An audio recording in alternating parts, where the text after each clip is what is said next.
Hey, welcome back. This is Made in the 1980s. Hey, if you can see the video, which I know you can't, if you have the audio version. But man, hey, listen, we got merch. We got merch representing the brand, So if you were indeed made in the 1980s, or you just know somebody that is, please buy something. That's always appreciated. You dig what I'm saying? Partial ISO on me today. I say partial because my man Wang Dang, and please don't forget the damn Doodle, is experiencing some technical difficulties on his end. But he wanted to do this episode, and I gotta do it for my guy, man. It is the week or weekend of September 15th. So you're gonna hear this on, I think it's Friday the 13th, right? Or you're going to watch this on Saturday the 14th. No matter what day you watch it, I will be in Vegas by the time you listen to or hear this. And I will be in the process of getting married, man. And not only married, but married, wildly enough, for the second time.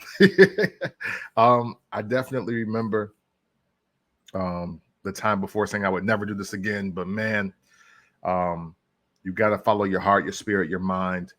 That's what I did. This is what we're doing. And man, I feel really great about this decision that I'm making here. But enough about my personal feelings in that regard.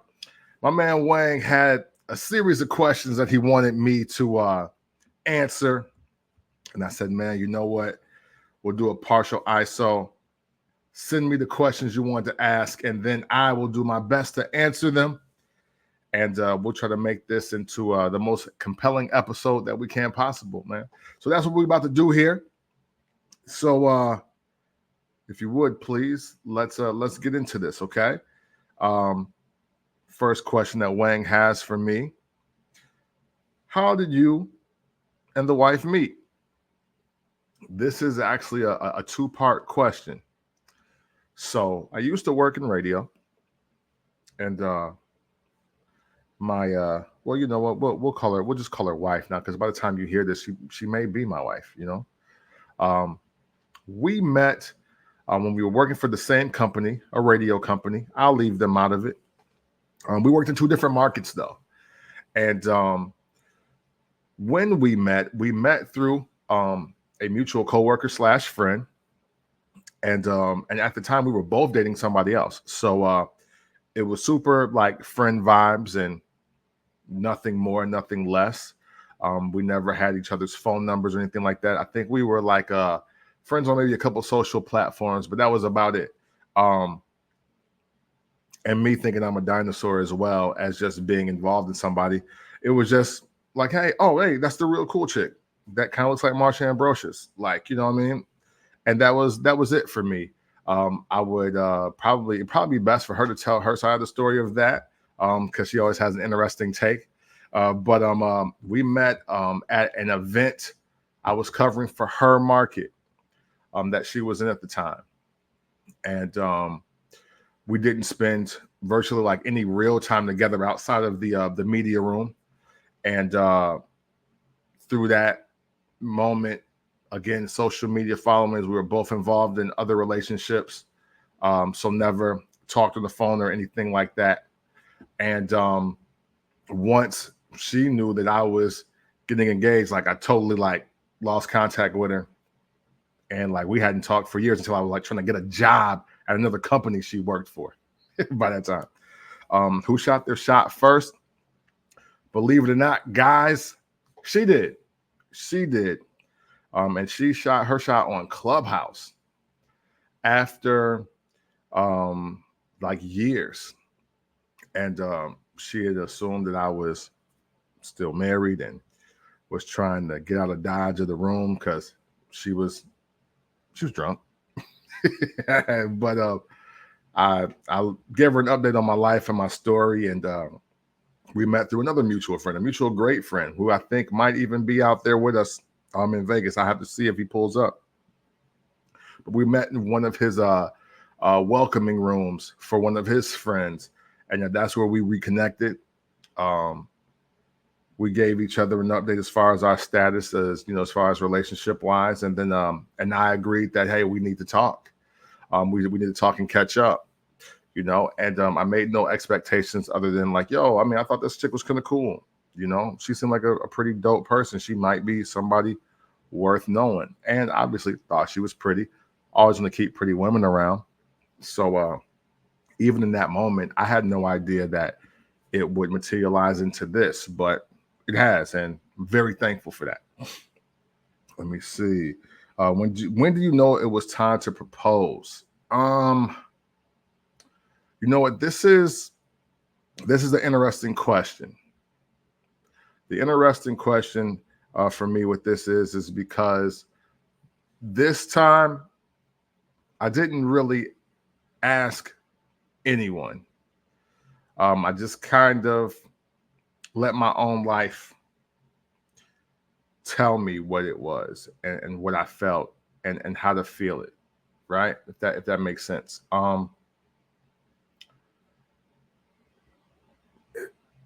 I guess it's never the right or wrong time to propose when you are very in tune with your partner. You know, um, I've definitely had a lot of conversation and thought and second thought the first time I had went through with something like this. But I'll tell you something that maybe other divorcees or people that have been married 2 times or contemplating getting married a second time will attest to this or agree with me on this. The first time, if you felt you did it wrong, at least you do leave that relationship knowing what you want to do right, what you want to do better, what you can and what you cannot accept the second time around, if there is a second time around. Even in therapy, I was adamant about, yeah, I'm probably just going to date, screw around, saying, get it popping out here. I even told my therapist that, and she had even said, hey, don't be so quick to rush back into a relationship. I was like, no, you got me on that. Like I won't do that at all. But I will say, me and my wife reconnecting after years, I want to say at least 3 to 5 years of time. It felt like somebody I already knew. And then with feeling like somebody I already knew, you kind of just like, you kind of build, but you also rebuild. So it's kind of like a rekindling, a reconnection, which is way different from not knowing somebody and you meeting them randomly wherever you are, and then you build together. Like I kind of already had a feel for who she was, and not through social media, but because we worked at the same company at one point. We were in the same departments of the company we had worked for. I had seen her work. She had seen mine. We kind of identified with the struggle. We're both big music lovers of all genres. So a lot of the things that we didn't even know about each other, we knew about each other because of just the world, the small world in which we worked in. So, I knew personally, I guess, to kind of put a better answer to it. I knew it was time to propose when I felt like I wanted to. I never wanted to be without her, right? And I wanted to be a leader for her. And we were accomplishing many things in my life I'd always talked about or said I wanted to do in previous relationships, but then we were actually doing them without it being a concentrated effort. Like we were just making things happen, and we were making things happen together. And you know, yeah, they always tell you love is not enough, and that's very true. It's not. But for me, and for maybe this is what a lot of the gender war conversations are about, as far as like podcasting and all that. But it feels great to be with a woman who is a definite boss in her own right and is a great dynamic person who gets out and earns for herself. But she is dying for me to take control and take charge and lead. Like I am truly the leader. I am treated like a leader. I am respected as a leader. And I see a lot of people complaining about that, and I'd be like, man, don't have that problem, you know. And I'm sure a lot of that has to do with the man that I am, and I'm consistently growing into being. So, you know, time to propose for me was when I just like knew I was like, yo, you know what?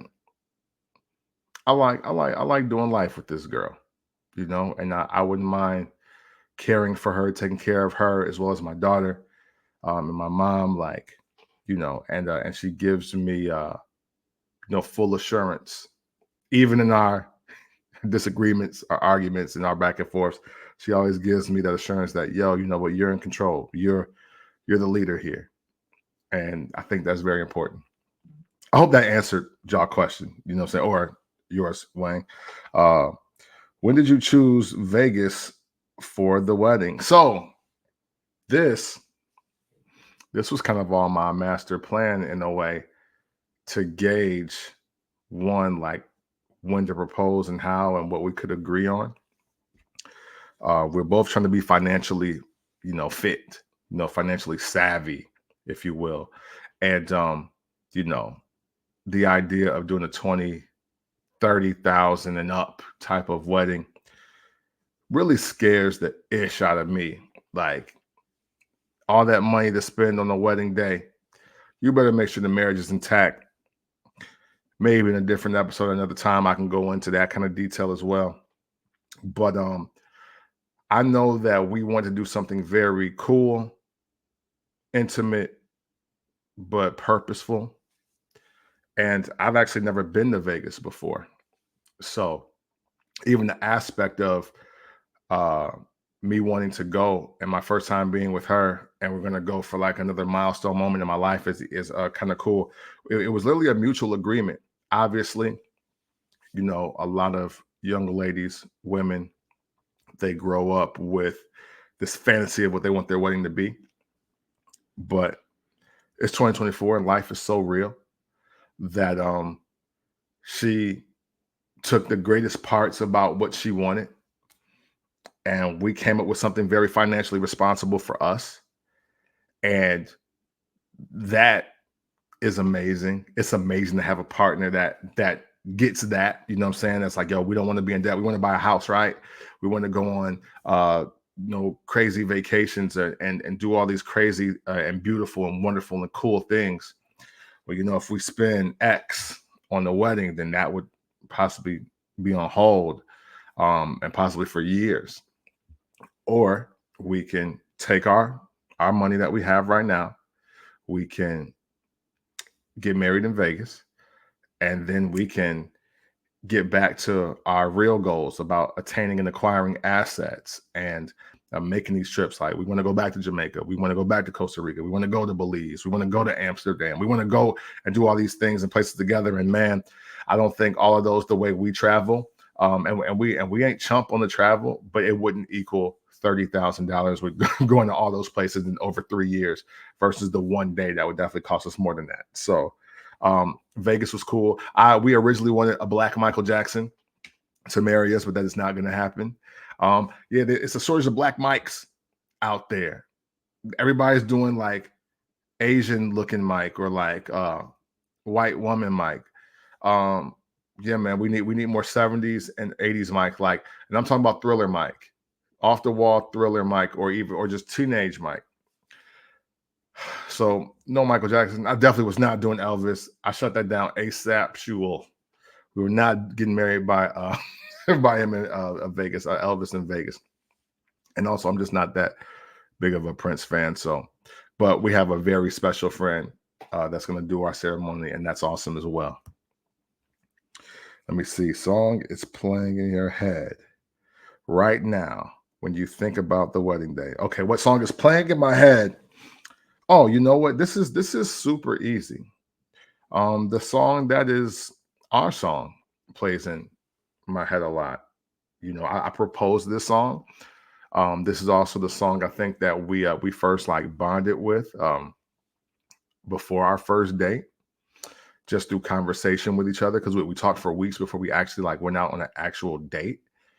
And this song is kind of like the soundtrack to our relationship, and that is Snow Allegra, Find Someone Like You. Yeah, that should probably play all weekend. because that's the joint. One, it's a fire joint in general, but on top of that, that song is that is our song. I don't know if this generation, the ones before us or after, I mean after us, because I know the ones before us did, if they all have a song, but that is definitely our song. Like, our relationship is that song. Snow Allegra, Find Someone Like You. And and Wang's last question is, do you feel rich off cocaine? You know what I do, man. I do, man. It's somewhat of an inside joke. Maybe if we haven't shared it on the live or we haven't shared it on the episode, man. The song that made me turn the corner on Rick Ross was Rick Ross featuring Avery Storm, Rich Off Cocaine.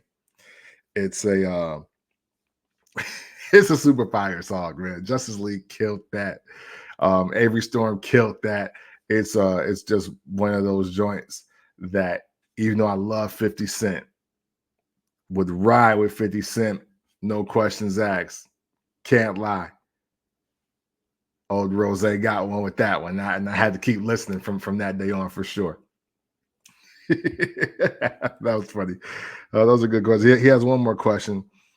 And I'm going to take my time with this one, because I've actually been asked this question quite a few times. Are you nervous?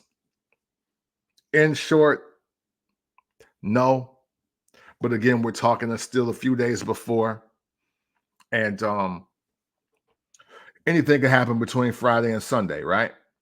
But I'll tell you why I am not nervous. It's for a couple reasons. And I am trying to be very careful with my words. I want to be respectful to everybody, because I don't want the perception that I'm angry, I am bitter, I am like anything towards anybody in any course of life that is not with my wife today, and who is not, and with anybody who is not my wife today, right? I'm not nervous because I've been through this before, and I knew that situation a couple times was just not right for me. And the effort on both sides was there, and then at the same time, I think the effort on both sides was not there. I am I probably shouldn't share that. Because I don't want it to, no. Okay. And I'm not editing that. Y'all need to know that I'm trying to be very careful and cautious with my words. Listen, the bottom line is I'm not nervous, or at least I don't appear to be nervous here on the runway to the situation, because I have never been more sure of a relationship like this in my life. Okay. When I look at all of my past relationships, not just my previous marriages, but everyone since the 90s, right? We made in 1980s. My first relationship was in the 90s. Like, my first real one was in the 90s. And, I am not nervous because I probably, for the first time in my life, actually have a best friend finally. I have a person that I can I laugh with. We argue, we fight. We hang out, we kick it, we do we go to Mario World together. You know what I'm saying? We indulge in vices together. I'm with a person who, with her, I've been open to more access and opportunity. I've made the most money I've ever seen in my life with this woman. And in turn, she tells me, like, yo, you help me boost my credit score. You give me such an interesting perspective. I love that we're both music heads, and we're like, and she loves that I'm a rap nerd, and we're just so supportive of each other, and part of it is because we're kind of the same person in a lot of ways, and that kind of helps, right? We're both earth signs, earth signs being specifically Taurus, May Taurus as well. Our birthdays are 6 days apart. That's kind of how we picked our day too. Little numerology for y'all. So her birthday is May 9th. Mine is May 15th. So we are getting married on 9/15. And 9 plus 15 is 24. And what year is it? 2024. So, as she loves to say, the math is mathing.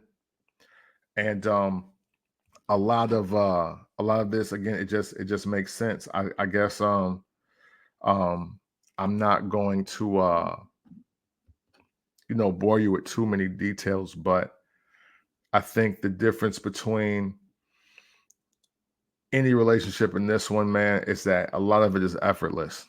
Even the trials and tribulations and eventually getting over it. And don't get me wrong, we're far from a perfect couple that doesn't argue and doesn't disagree or anything like that. But what I would, I guess, encourage all of you out there, whether you're single or you're in your relationship or you've been in your relationship for years, and you are contemplating about proposing, for the fellas or women, if you're waiting for the ring, what I would say to you all is, how effortless is this relationship? Is it an effortless friendship first? Because I think that's what we have. And I think that is what is the greatest factor about us. Like, obviously, we find each other attractive. We want to have sex. We want to, you know, do the things, you know what I'm saying? All the things. But that's my buddy. That's my homie. That's my real friend. Like, my girl is my real friend. So, excuse me, my wife is my real friend. And we have real friend conversations, comfortable and uncomfortable. And you know, I don't our expectations for each other, they're high, but they're all rooted in respect me, love me, be my friend. I know that sounds super simple, but man, I think a lot of times we try to overcomplicate things. You know, we're not with each other for money. We're not with each other because of what we can do for another, one another. You know, I don't look at this as, she's not, no, neither one of us hit the lick and it's trying to come up. It's like, no, we're just genuinely like friends, man. And I know that, so I don't know if it's cliche or not in this era. I really don't know. But it's the truth. And I don't want to beat y'all over the head rambling about the truth, but that's just literally what it is. I encourage everybody to just really, one, like who likes you, or find someone that likes you. That's very important. And then make sure you guys are establishing real friendship, you know. Um, Fun fact about us, I knew that we were friends for sure. We were for sure friends when, one, we were able to rap Bun B's verse on "Give Me That" on FaceTime, and neither one of us missed a word, right? And um, two, when our friends, most of our friends, when they all met the other person, when my friends met her and her friends met me, a lot of us clicked instantly. It was instant, like love and hugs and just fellowship and friendship. It was almost like she was just always meant to be around. And then even on top of that, when my mom met her, loved her instantly. My daughter loves her instantly. She goes to the reunion. Everybody's saying she fits in. So all those things, that those are the things that really matter, y'all. Like, who can take you on the most expensive date? Who can buy you this and fund that? That ain't it. Man, life is so short, and a lot of people are dying. And a lot of people are dying with unresolved issues. And a lot of people are not speaking for so many different reasons. And one of the worst days of my life is when my grandma died, man. And